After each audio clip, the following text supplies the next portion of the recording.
It's me, Chris, we're at 140. Exciting times at the end of the kitchen. We're going to brew a beer. It's my second brew day. I'm a very inexperienced master. I'm going to be running Simon through the ropes. If you see any spots or mistakes, let us know, because there's all amateur hour here. So, what we've got loads of stuff. We've got things sterilising, key component. Not very much at this stage, just the fun, all that.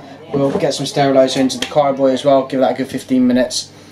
It'll be the straight stuff that's you just have to chuck out. So we're not using a rinsable steriliser today. What's the point, Chris, of sterilising everything at this stage? You don't want any cack in your beer. Anything small can really give you infections or flavours.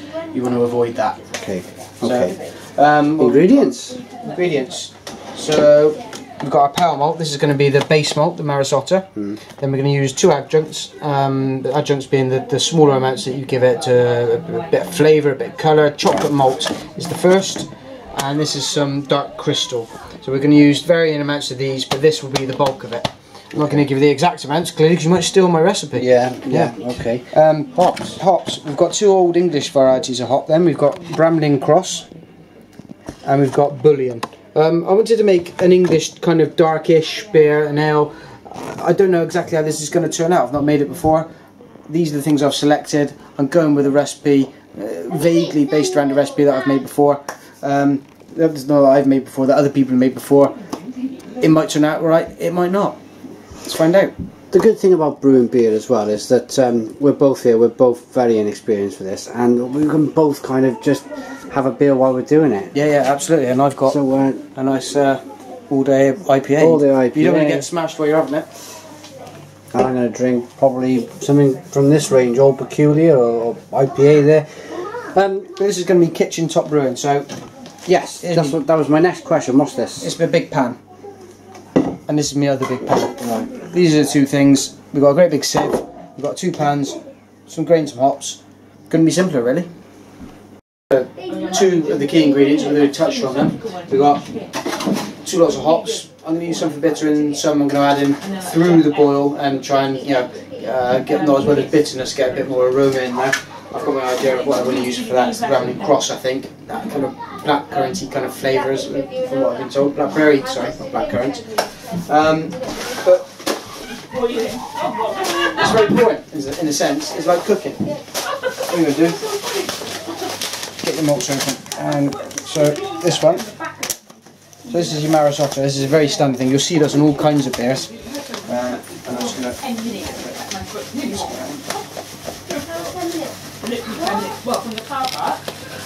I'm going to need a bigger container than this. Right, so that's 200 now. Big bowl. There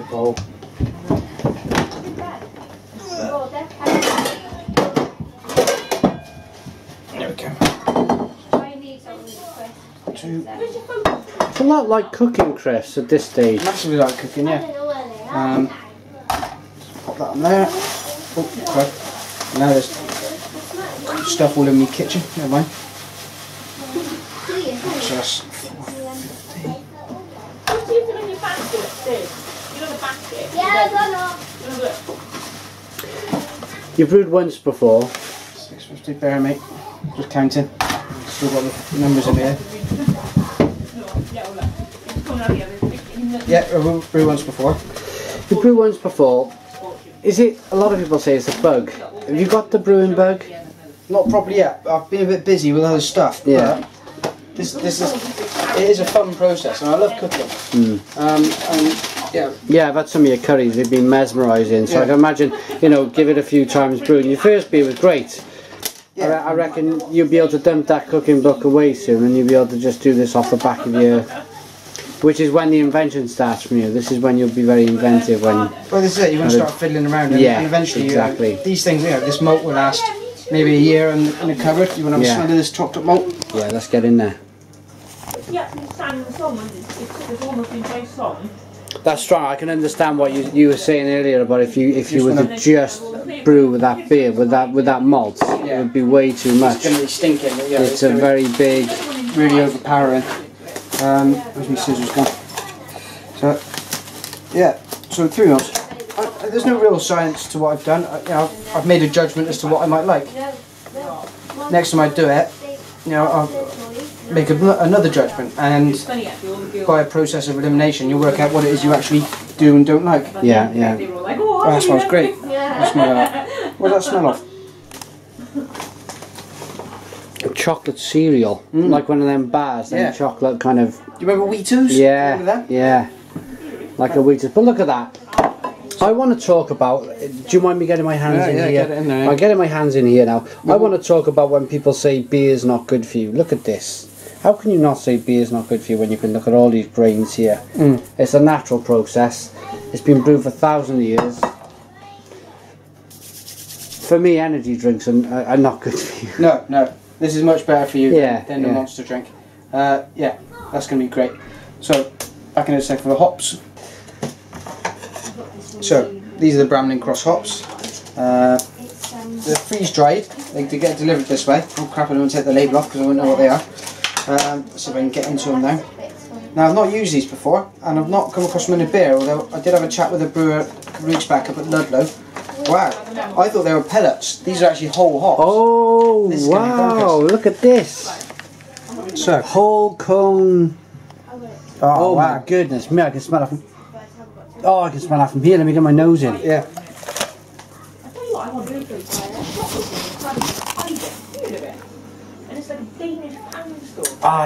Well, it smells a little bit New World, but it's kind of... Well, that just smells great. It smells like you stuck your head in a bramble bush. Yeah, yeah, absolutely. Yeah, mash them up and... Oh, yeah, lovely, fantastic. Wow. Alright. Nice and sticky. Do you want to get the second lot open? So these are the Bramlin Cross, and they're meant to be tasted slightly of blackberries. What's next? This is the Bullion. Where are Bullion from? Are they UK? I think they're UK as well.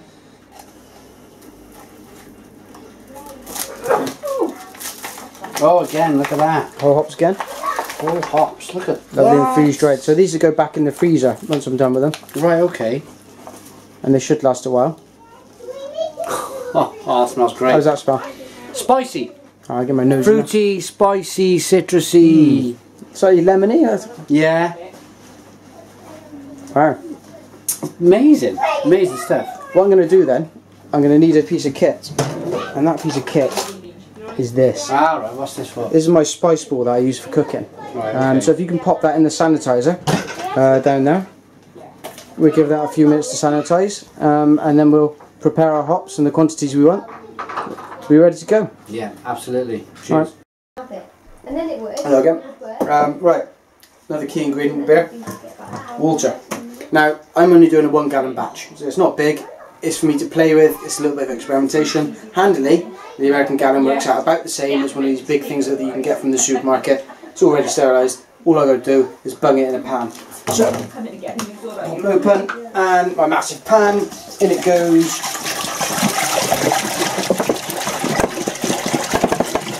So, water, hops, yeast, malts.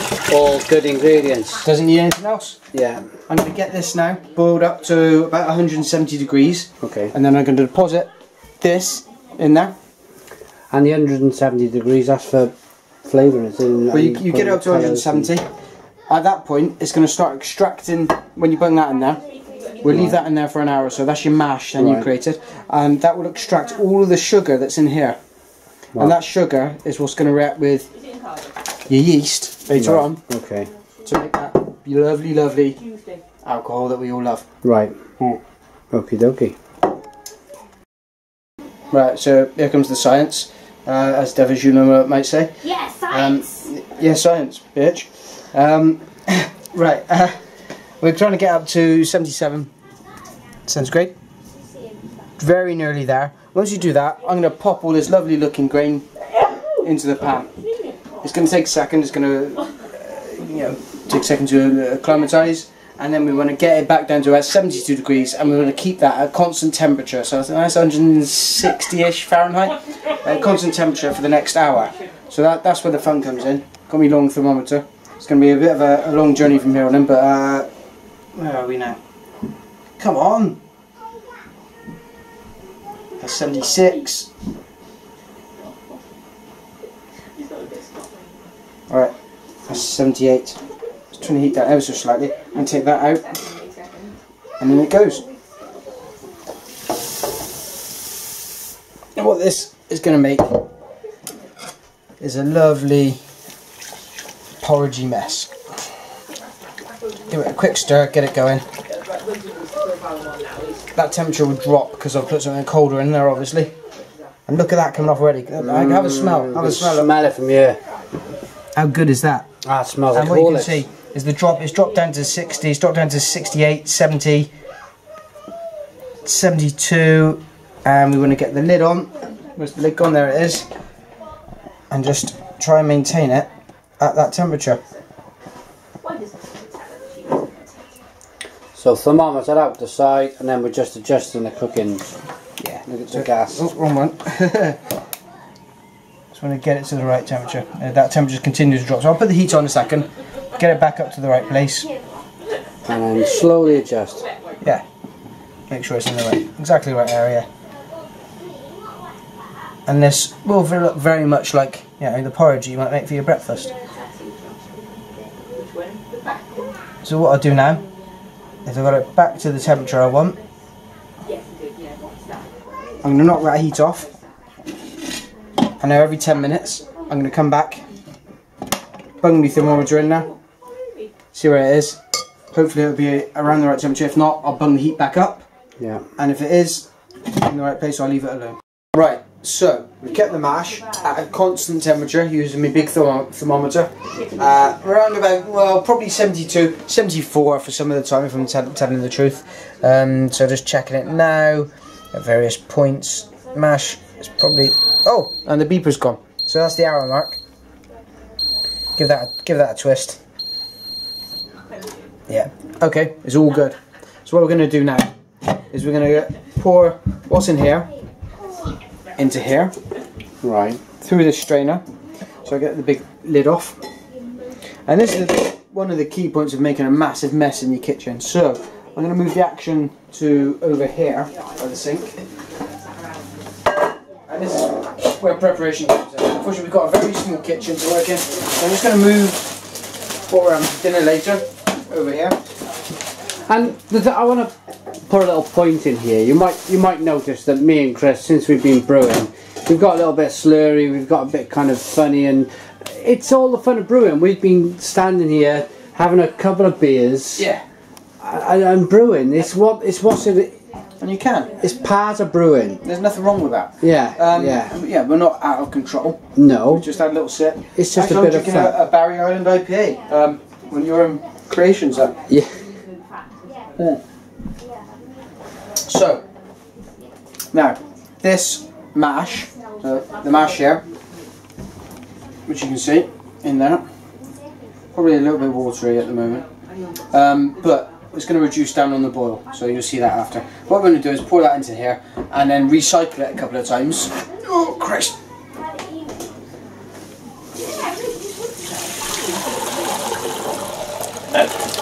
Oh, Christ, that's hot. Ah!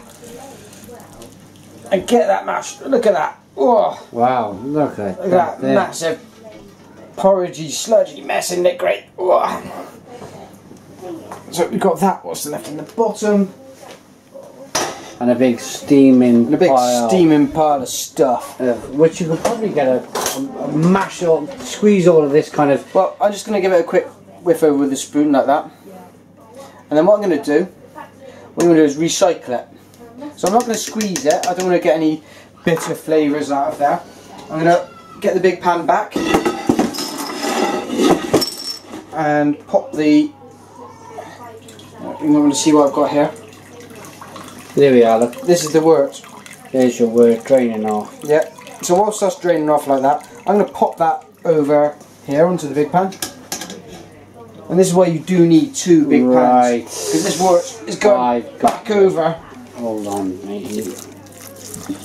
There we go. I'm recycling that. Look at that lovely, dark, rich, treacly colour that we've got from that chocolate malt. So you're really getting everything you possibly can out of that malt. We're drawing every last bit of sugar out of that.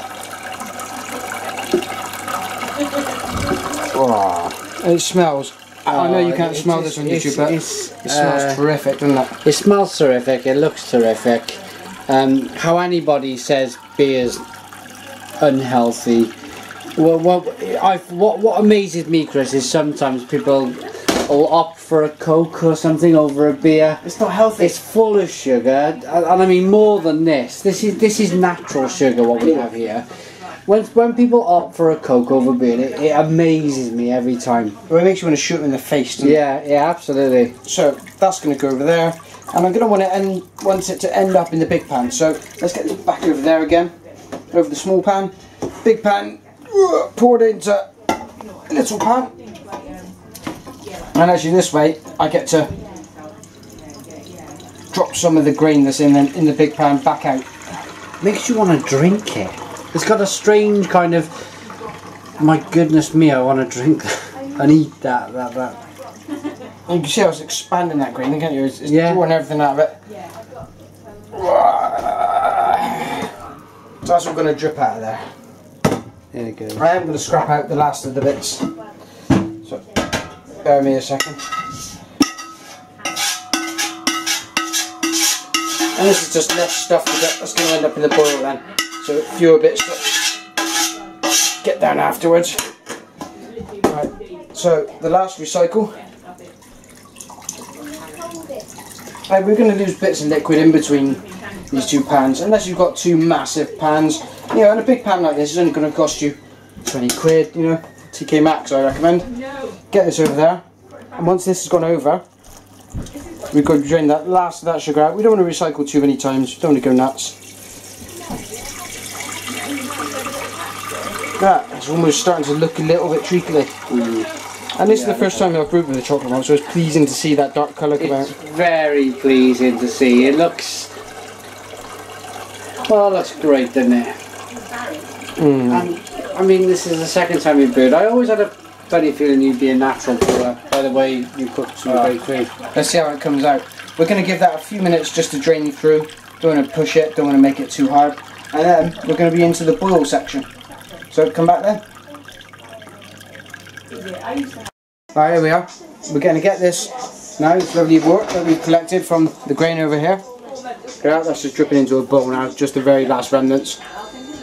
Might do is just stick that in, actually, won't do any harm. We get that back to a rolling boil, so just a nice gentle boil. We just want some nice soft bubbles on the top there, so everything was light.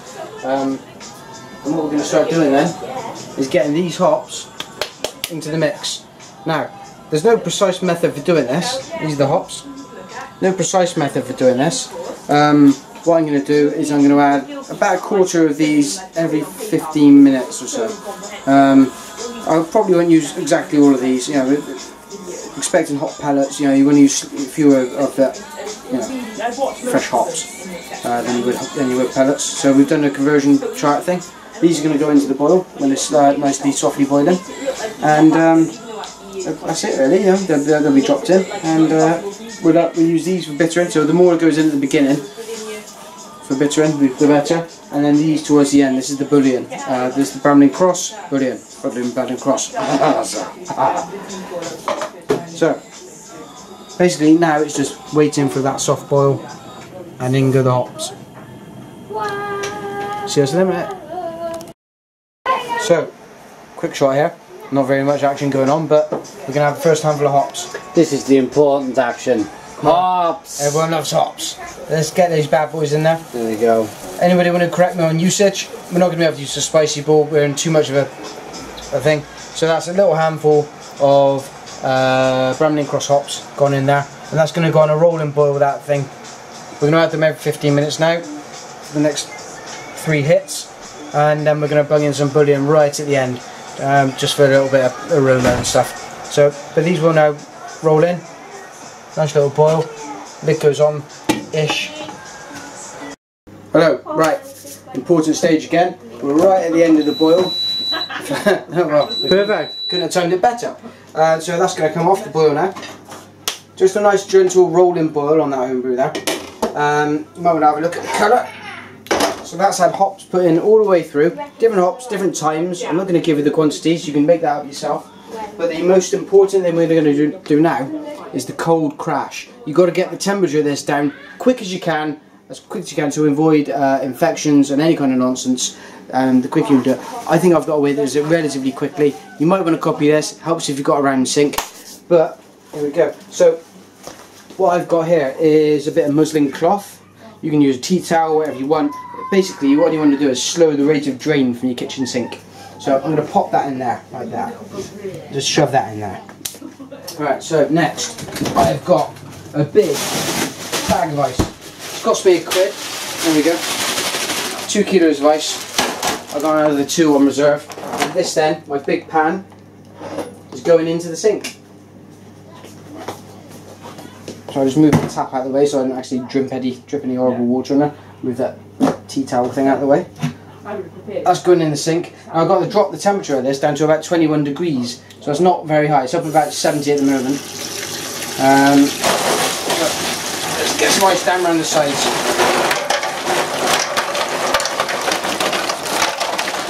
The more ice I can get in now, you see that the water is filling up around the edges because it can't quite drain.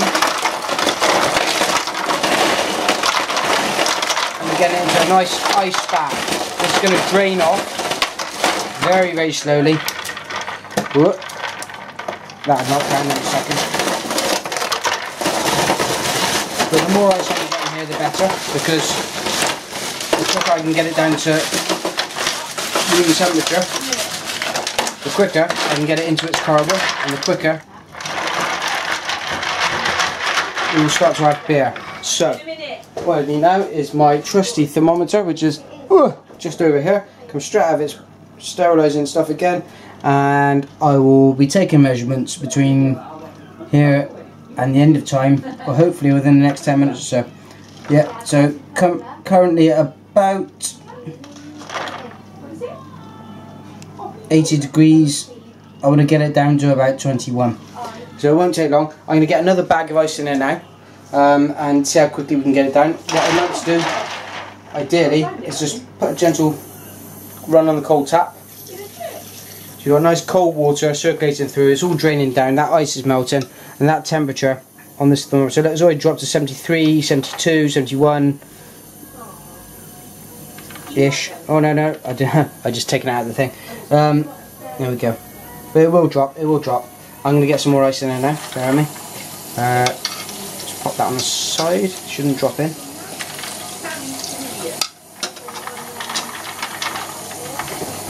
Make sure that doesn't overflow, Simon.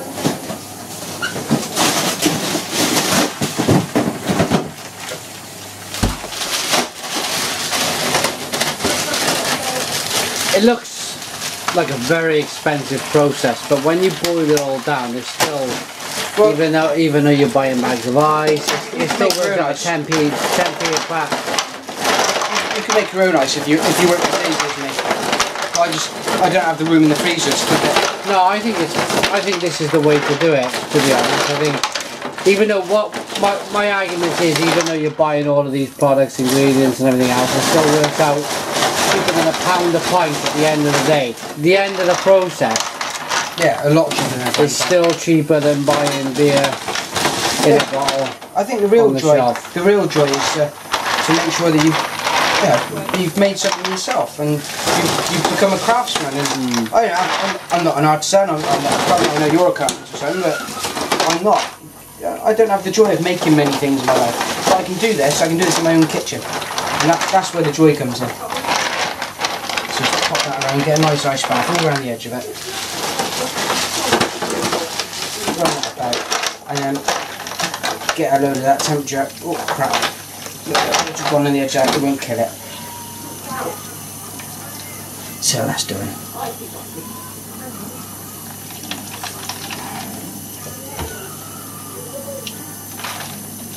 What are we up to? Down to about 54 already. Right. So we'll get this all the way down to 21, and then we'll be into the next stage. We'll join you then. Right, so we've done our cold break. This lovely pan of work is down now to 21 degrees. You can see the remainder of the ice bath in the sink. 2 little bits of ice there, a bit of muslin there covering the thing. So we've got a nice sterilised carboy. I'm just going to make sure the neck is entirely sterilised. There's some simple Milton, easily rinsable stuff. I'm just going to give it an extra rinse with some water out of the tap. We've got no problems with water quality around there. Just give it a double rinse. Okay, right, so the next step is to get what's in this pan into this carboy. So, again, give them a quick rinse.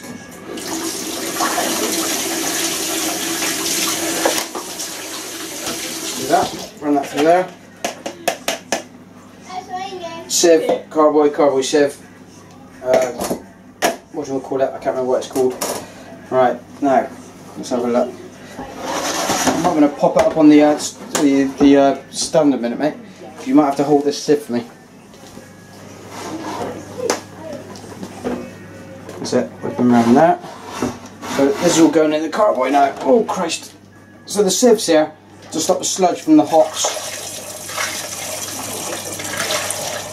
Look at the colour of that. That's nice. Lovely looking stuff.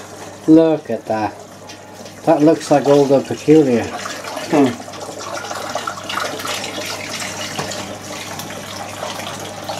You see those hop leaves and stuff in the flowers? Look at that. Here comes the sludge. Get it in there.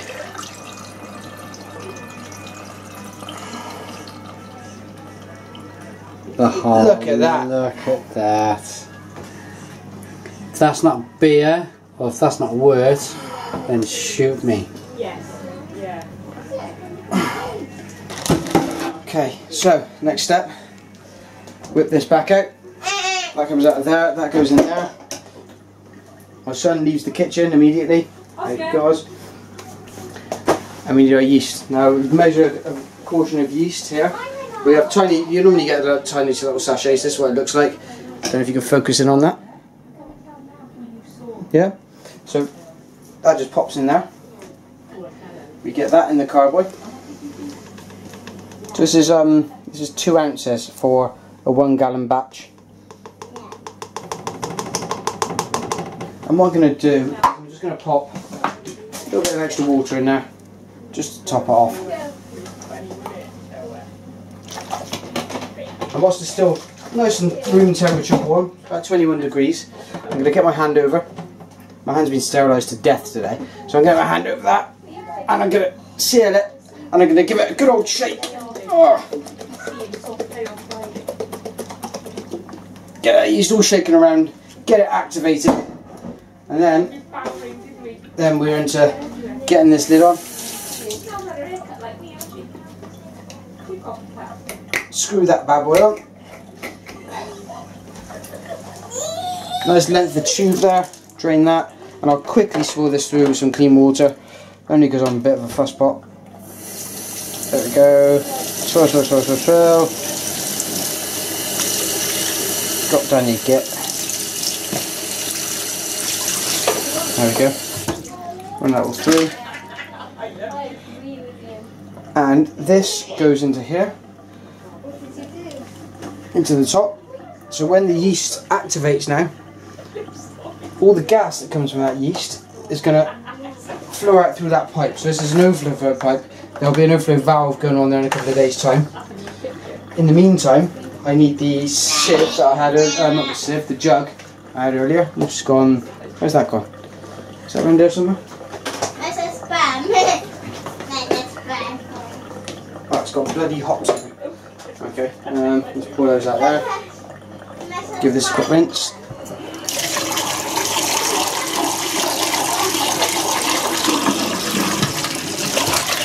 And what we're going to do is we're going to create a nice sterile environment for this to blow off in, so we use the sterilising fluid from the bowl that's been sterilising stuff all day long. Lob that in there. This tube goes into that jug. And that, ladies and gentlemen, is a batch of beer that will blow off CO2 for the next fortnight. And all you need to do is make sure that goes in there. And the reason you're doing this is to keep it nice and sterile, so you've got nothing entering into the beer to give it any off flavours or anything like that. Okay, well, oh crap. It will stay. I will force it to stay. No, I know. There is a way, trust me. It may take a bit more faffing, but that's the long and the short of it, really. You can come back in a fortnight and watch me bottle if you fancy it. Right, Chris. You've been brewing all afternoon. Yeah.